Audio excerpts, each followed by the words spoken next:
Well, thank you for joining another episode of the Kansas City Commercial Real Estate Market Pulse, sponsored by Midwest Commercial Real Estate Advisors.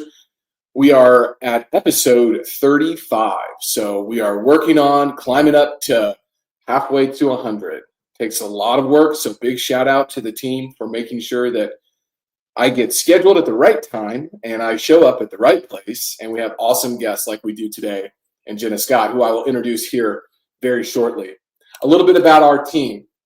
Our team has been growing. We are based here in Kansas City, Missouri. We work across both state lines. We do all types of commercial real estate in the Kansas City area, and here's the team that backs us up. So if you have interfaced with Midwest Commercial Real Estate Advisors, you've definitely talked to Katie Cobb.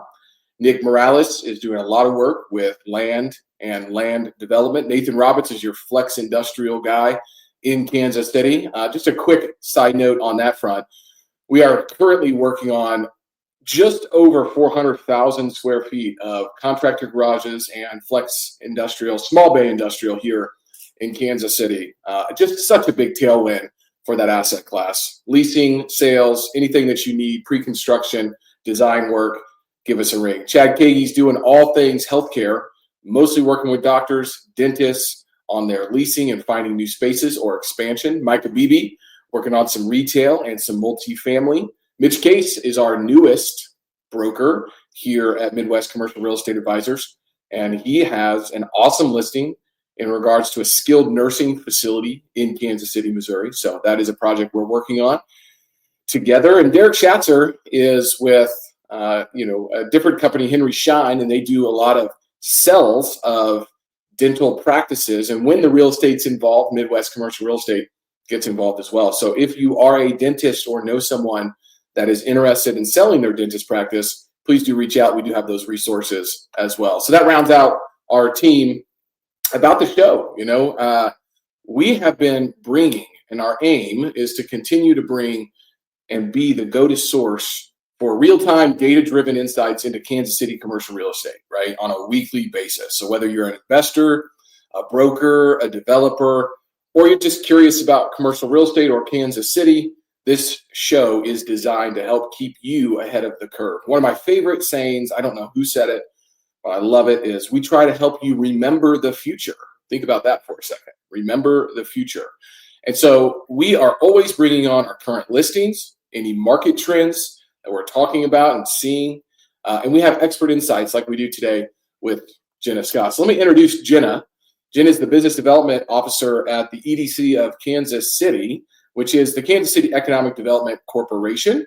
She works with companies of all sizes to connect them with the resources, the incentives, and workforce solutions needed to thrive here in Kansas City. So Jenna, thank you for being here and welcome to the Kansas City Commercial Real Estate Market Pulse. Yeah, thanks for having me. It's great to get to connect and share some of these insights that we get to talk about behind closed doors in this room.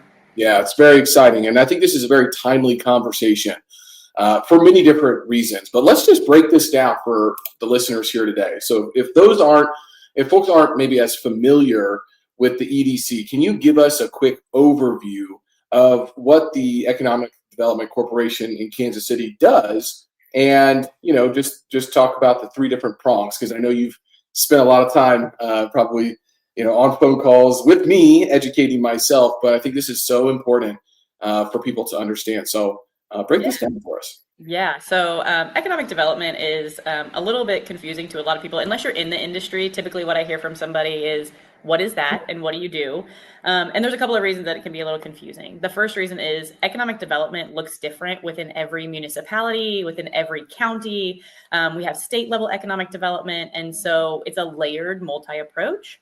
But here at the EDC of Kansas City, Missouri, we really want to take care of businesses of all sizes. And so, like you said, we have this three-prong approach. Entrepreneurship is one of those. You can see that there at the bottom. We have a program here called Launch KC that's really for those startup-sized businesses.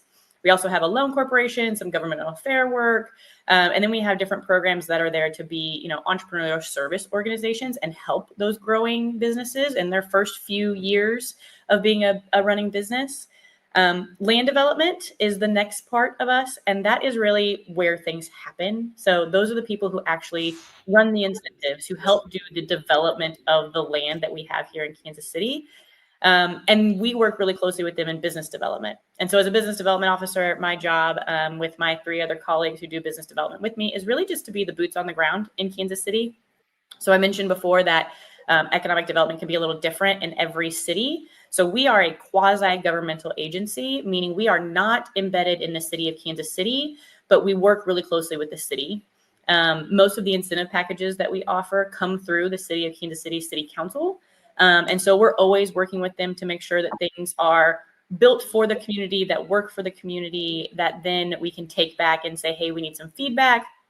But I get the fun job of either attracting new businesses to Kansas City or keeping businesses in Kansas City.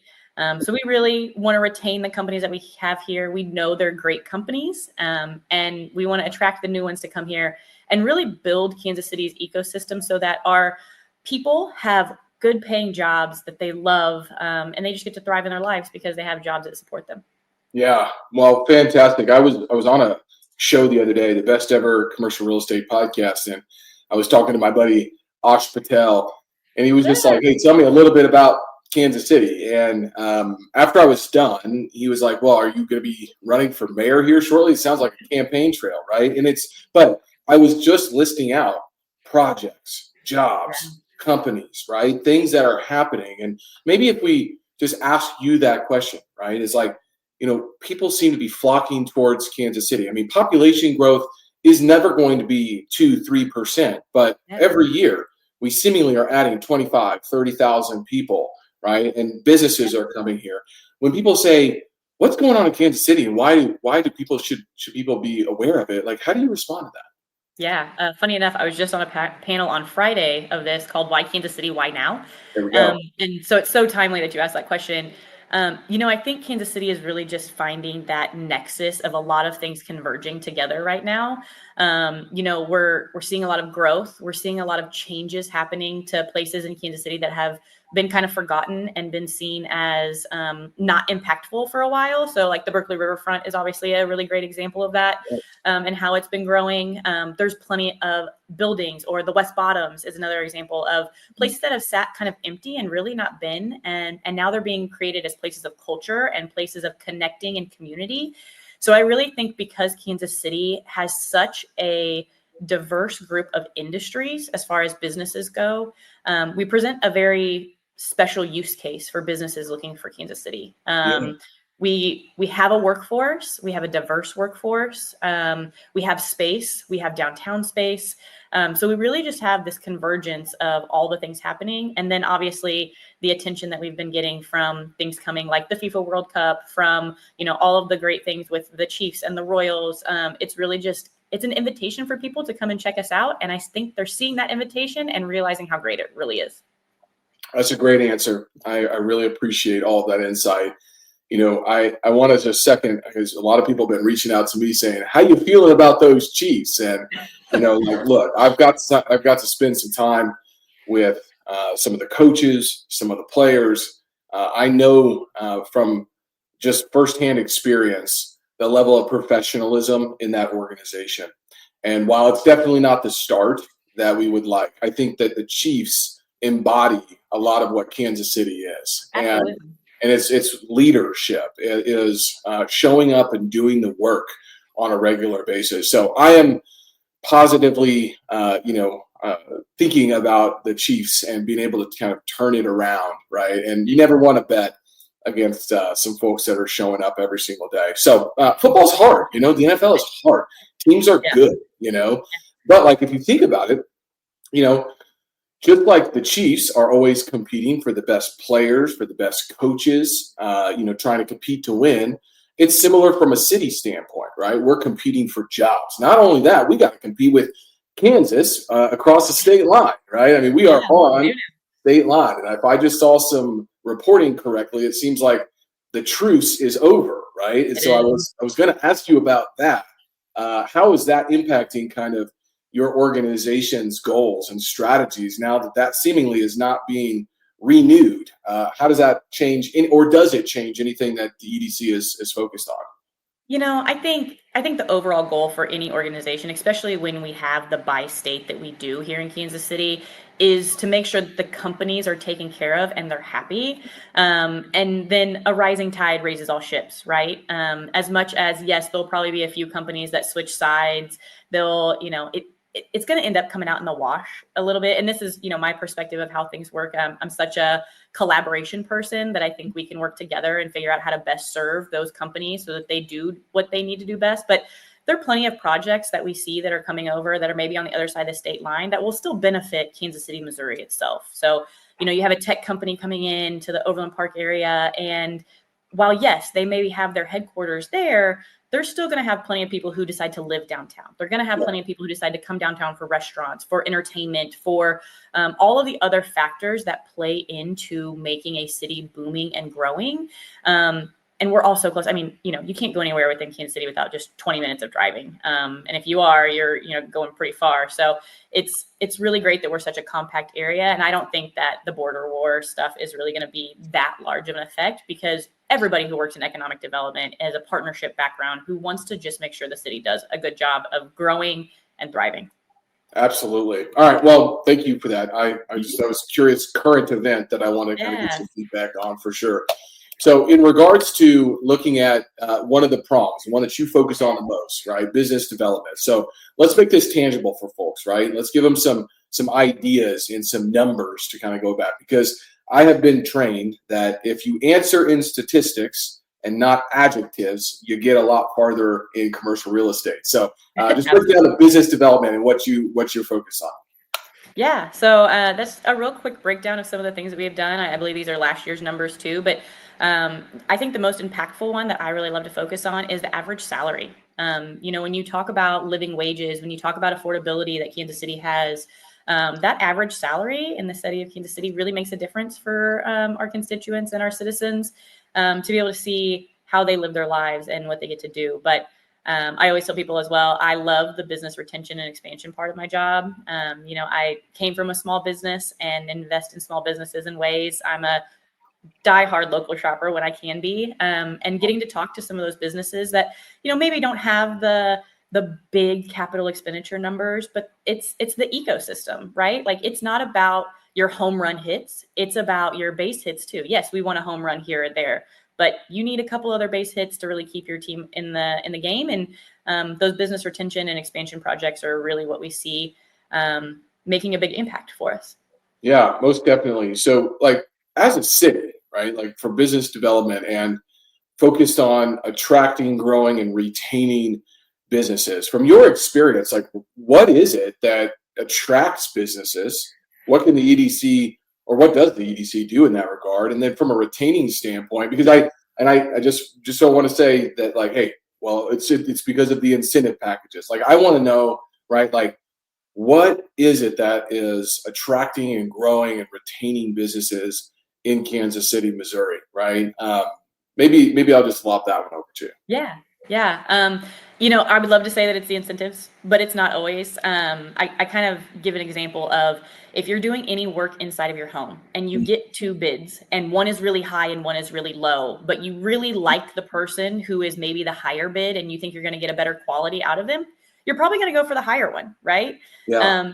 And Kansas City is so good about relationships. And so for the EDC, because we are directly tied to the city of Kansas City, we can talk to city council members. We can talk to, the permitting, the zoning teams. We can really help white glove some projects that come through to be able to show people that this is a partnership.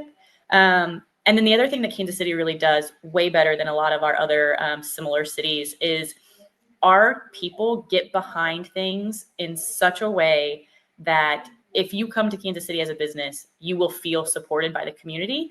I always use the example, and I'm sure you've seen this a few times, Logan, when you travel and you're trying to find your gate and all of a sudden you're walking through and you're like, oh, there's my gate because 8 people in there have on Kansas City stuff, Yes. right? We're such a funny group that we wear our own logo on our chest like we are tourists, right?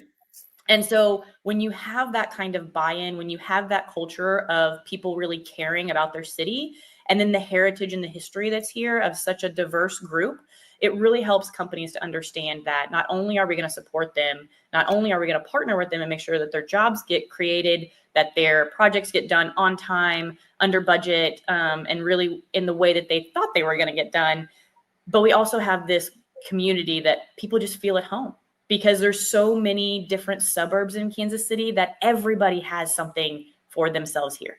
Yeah, great answer. Great answer. Shout out to More Milo for being here. Valuable session.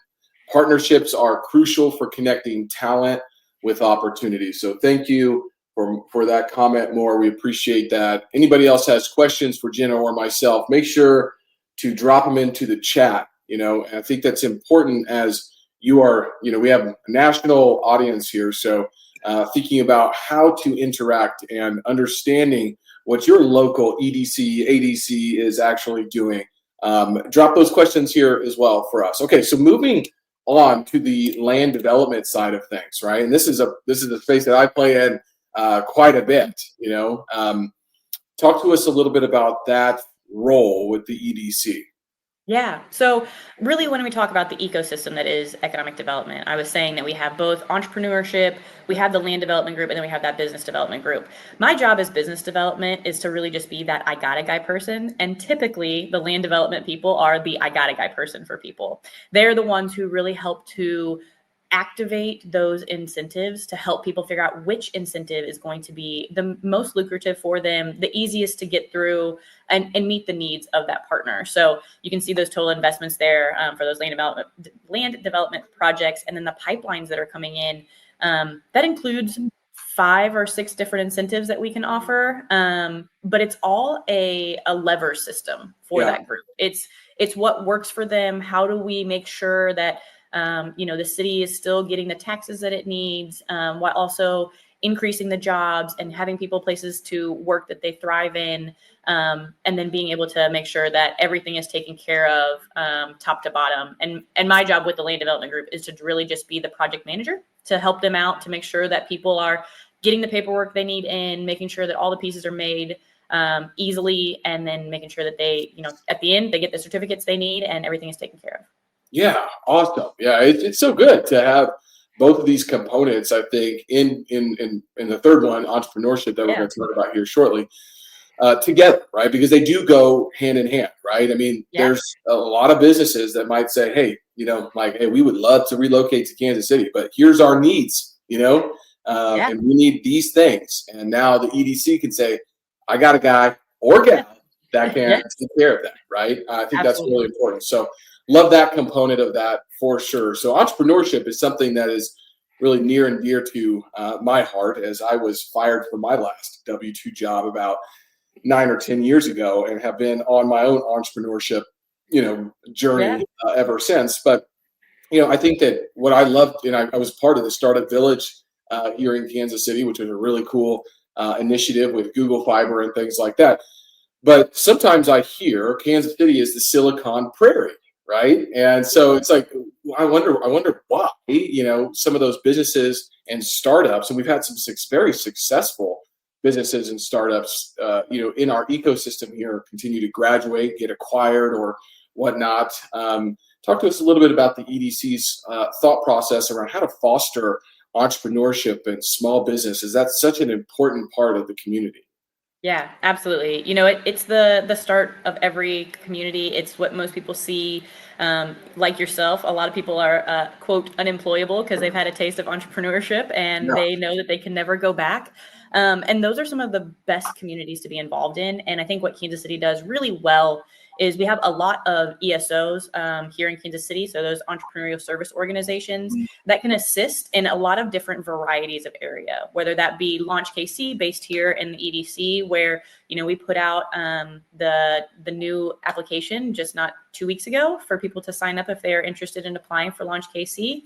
And then we have things like Kiva grants. We have an incredible community down at the Keystone Innovation Labs. We have these beautiful Porterhouse is another great one. We have all these different groups that really just want to help companies get their start, because starting a business isn't easy. You know that more than anybody, right? You don't know what you don't know. And those groups are so good about helping to make sure that you have an understanding. You maybe have a mentorship program. Hemp is another great group here in Kansas City. We have so many ESOs that are willing to help those entrepreneurs kind of get their start, figure out what they want to do, and then figure out what's next for them. Yeah. I think the one thing we can do as a group is to really make sure that people know where to go. I think there's so much information sometimes that people don't really know where to start, because it can be a little overwhelming, especially when you're just trying to run a business and you traded in your W-2 40 hours for 70 hours a week that you didn't know was going to happen.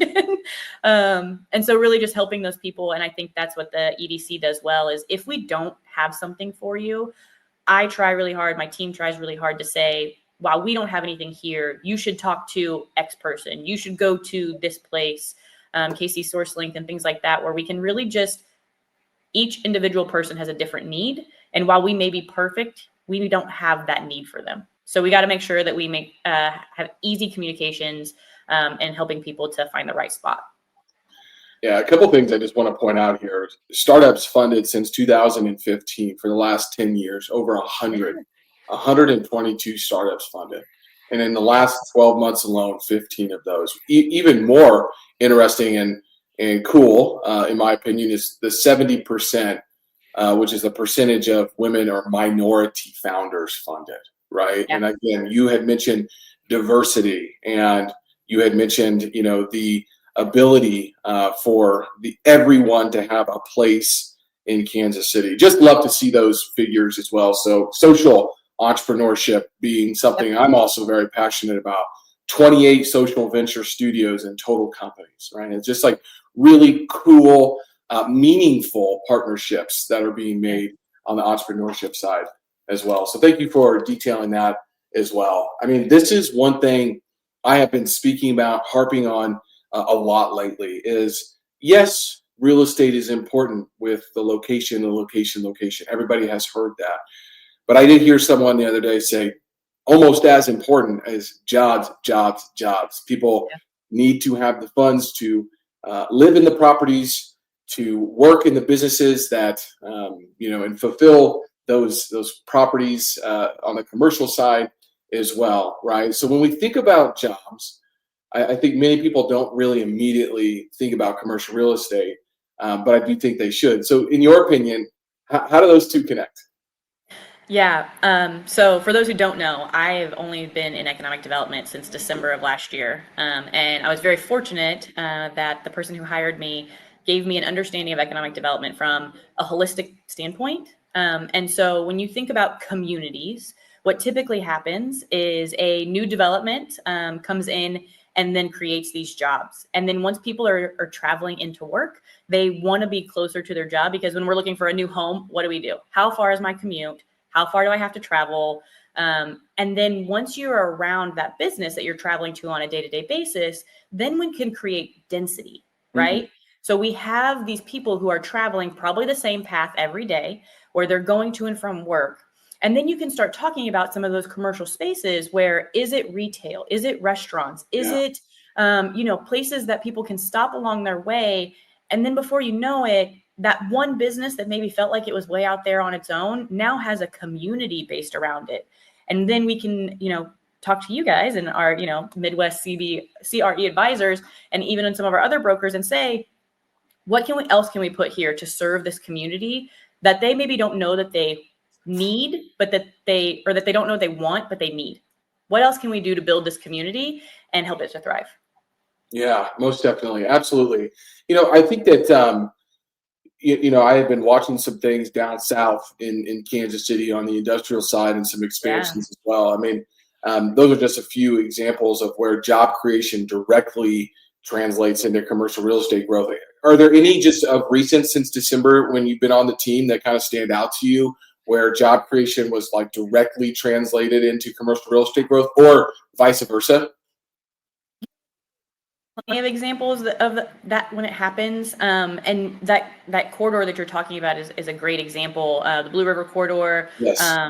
The new Goodwill building that just got put out on Bannister Road is a wonderful explanation of that.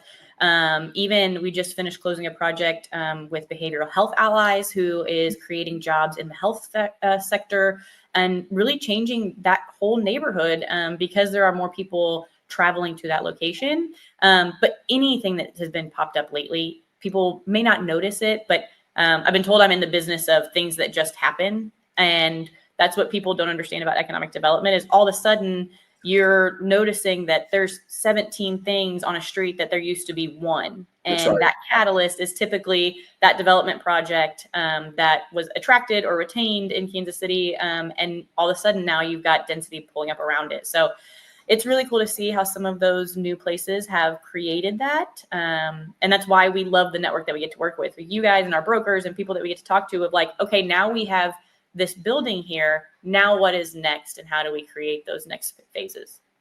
Hey, I got a kind of off the cuff question for you. Yes. When you're dealing with new businesses thinking about relocating to Kansas City, what other cities are we competing with? I'm just really curious, and not just the state line, but like, are we competing with Omaha? Is it Des Moines? Is it somewhere in Arkansas? Is it Illinois? Like, I'm just really curious on who is Kansas City competing against for the jobs and the new businesses? Yes, is the answer to your question. When you look at the Midwest, there's plenty of cities that are similar to us. That have a lot of overlap. Some of the ones that you mentioned, Des Moines is always a big one. It depends upon the industry. I've seen a lot of overlap in Ohio. So whether that be Cleveland, Cincinnati, kind of the similar. We actually had a trip that our president, Tracy Lewis, went on not too long ago with the chamber to go visit Cleveland.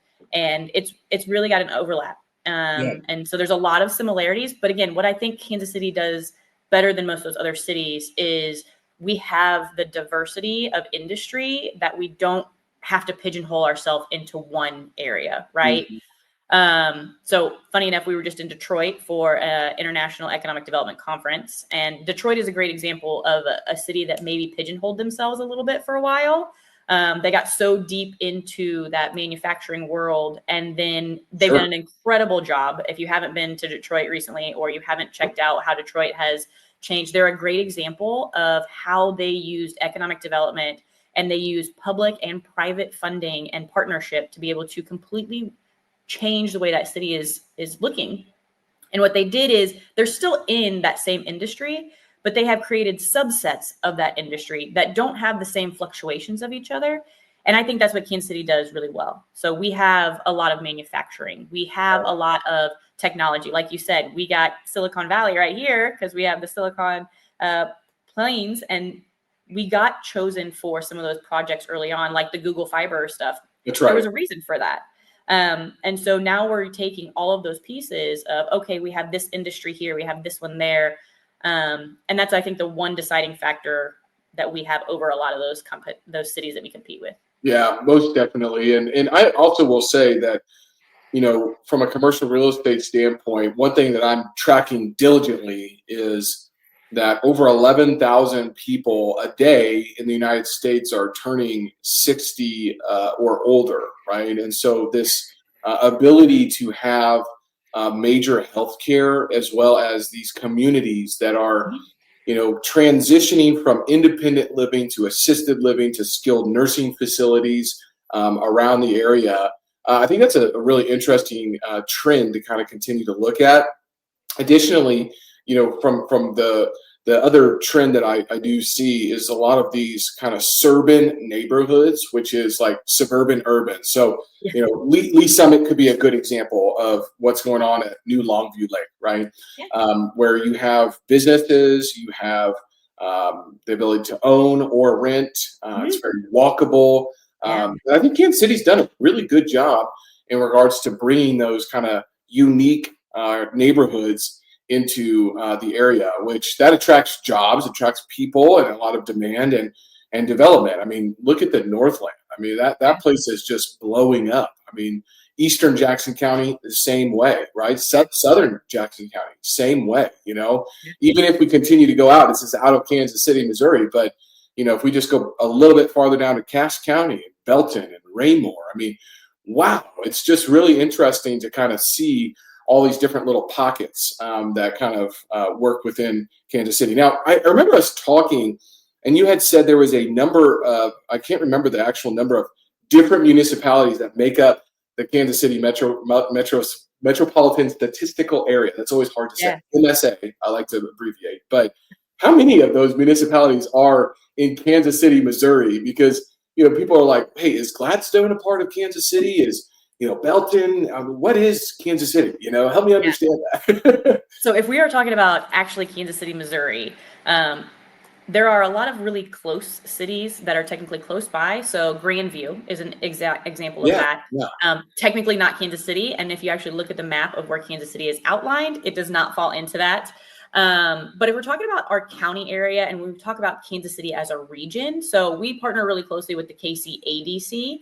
And, we're kind of talking about this Kansas, Missouri sides we have, but the KC EDC helps with 18 counties in the city of Kansas City and Kansas City, Missouri, Kansas City, Kansas. So there's a lot of options here in Kansas City. And there's a lot of municipalities that are fantastic and close enough. And, if I meet somebody who doesn't necessarily fall into Kansas City, Missouri, I love getting to learn about the place that they are. Even if we're talking about some really cool developments, there's amazing things happening in KCK. There's amazing things happening in, like you said, Belton. There's amazing things happening all around us. And because we're so centralized, we all benefit from that. That's true. Yeah. And guess what? Most of them work in Kansas City, Missouri. So that's just the way that goes.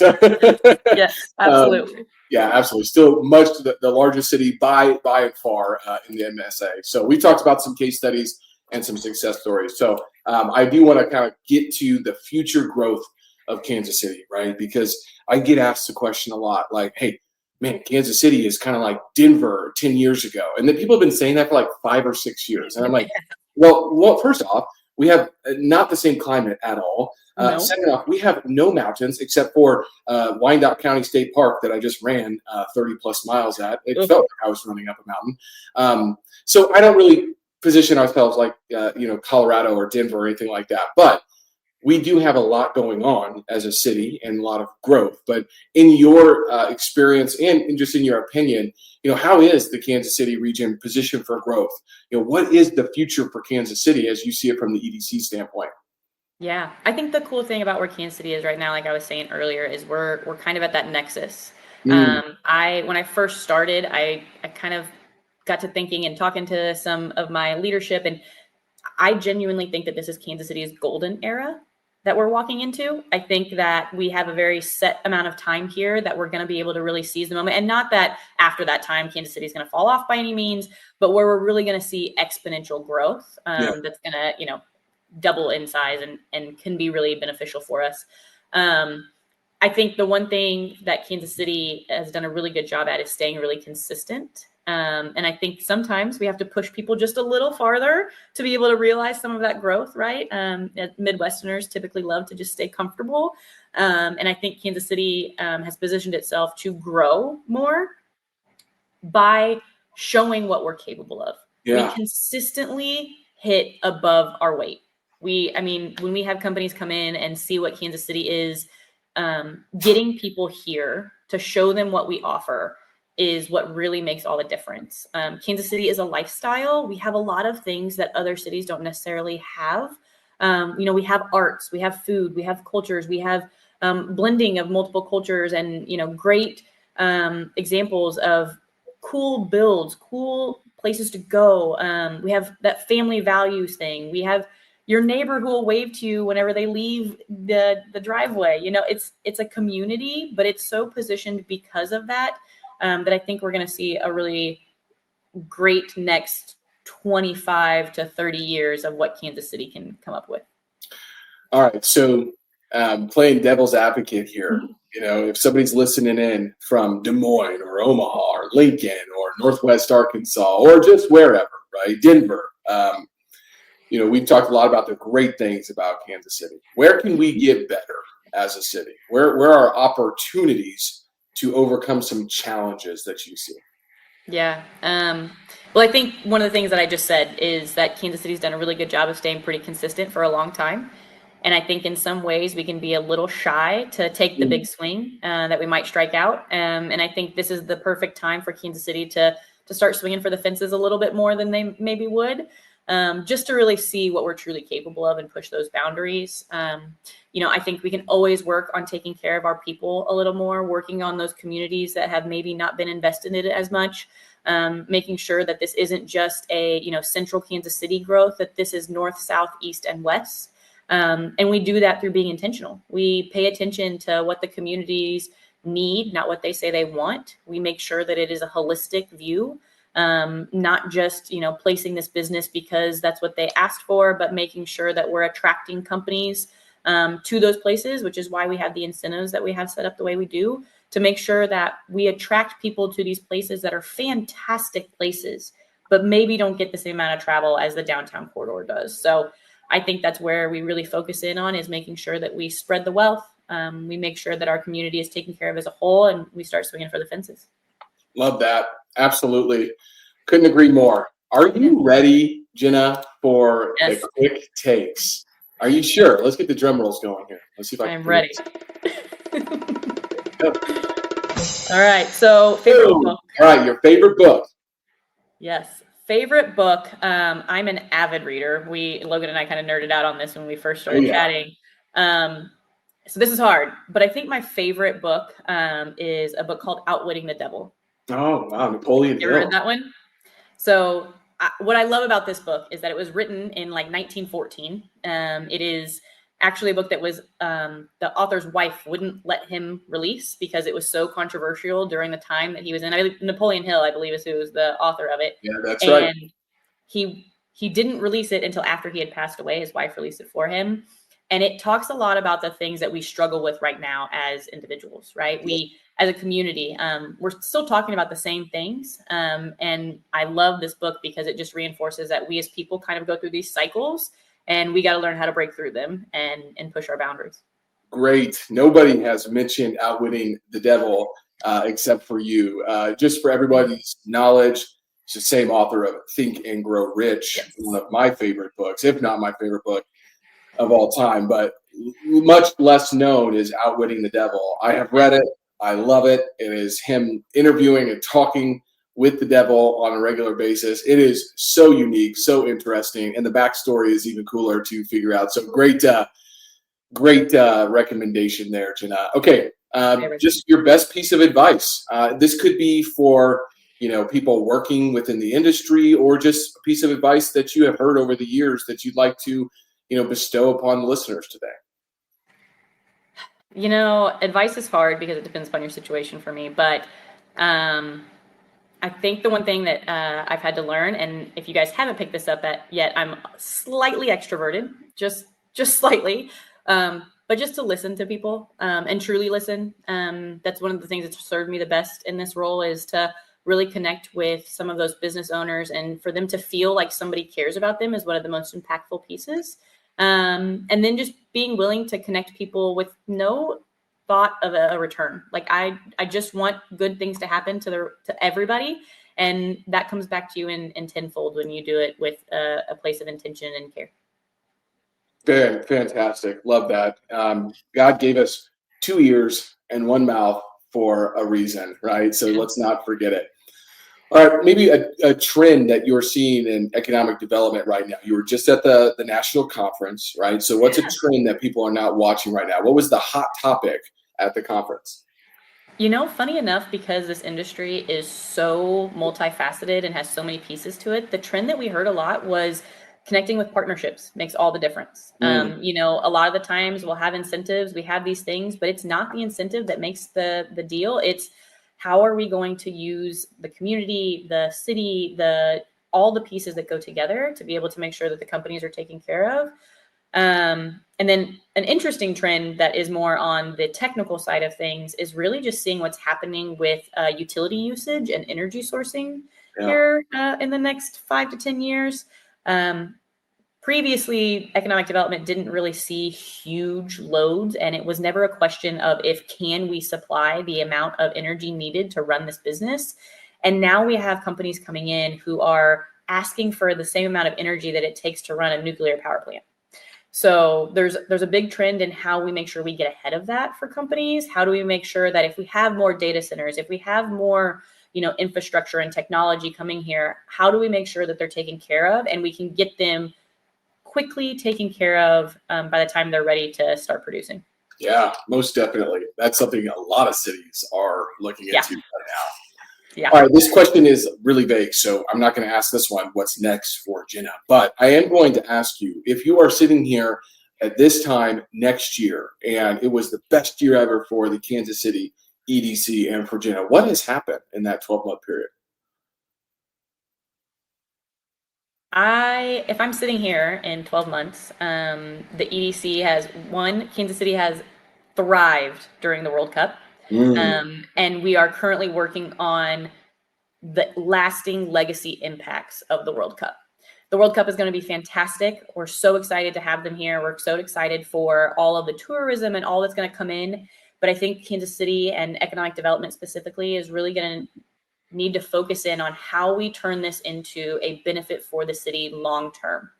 What we do with the companies that come to visit, whether they be national, international, or people just from the region. How do we make sure that people want to come back? How do we make sure that we turn opportunity into jobs? How do we make sure that we continue to extend the invitation to people to not only come to visit Kansas City, but to come to return, to come to build a business, and to come to build their lives here? Fantastic. All right, Jenna, you've given us so much information and knowledge. If somebody's listening in today and said, wow, well, I'm a business owner in Kansas City or thinking about relocating to Kansas City or starting a business, where can they find you? How do they get in touch with you? Yeah, so my email is really simple. It's just jscott@edckc.com. They can find me on LinkedIn. I would love to connect with anybody there. We also have a normal line. Our website is a fantastic place to start looking through some resources. It's a beautiful website, so check it out, ask some questions, and then reach out. Absolutely. I'm loving the little new applause and stuff that I have found today. So just giving you all kinds of fun sound effects for today. We are getting more and more technically sound over here at Midwest Commercial Real Estate Advisors, utilizing all the technology at our resources. Jenna, thank you so much for being here today. If you guys can't, for some reason, get a hold of Jenna, just send me a message and I will connect you guys via email. Thank you for everything that you do, your enthusiasm, your honesty and transparency and willingness to continue to help Kansas City thrive. It is people like you that continue to drive the economy here in Kansas City for the future, which then I get to directly benefit from. So keep up the great work, you and the organization at the EDC. So thank you for being here. And thank you guys for tuning in today for another episode of the Kansas City Commercial Real Estate Market Pulse. If you're interested in getting started or you're looking at selling, refinancing, or buying a property, maybe even leasing a property here in Kansas City, here's how you can get in touch with us. www.mwcreadvisors.com. You can find us on LinkedIn. We are on all the podcast platforms. We'd love for you to leave a review. I'm not sure anybody has left a review, but maybe if you could, you'd be the first one to leave a review. And I'm not going to ask for a 5-star. I'm asking for whatever you think we are rated. So how we can get better is something that we are focused on a regular basis. So thanks for being here. Thanks for tuning in. We very much appreciate that. And we'll see you again next week. Jenna, thanks again for being here. Thanks, Logan. Oh, I want to say one last thing. I'm going to give Jay a shout out real quick because I missed this comment. Jay, first off, thank you for tuning in to today's show. We appreciate you as well. And thank you for showing up to the Midwest Commercial Real Estate first inaugural invitational golf tournament on Monday. It was great to see you. So continue to show up and add the comments. You will get shout outs here on the Midwest Commercial Real Estate Market Pulse. So thanks for being here. We'll see you again next week.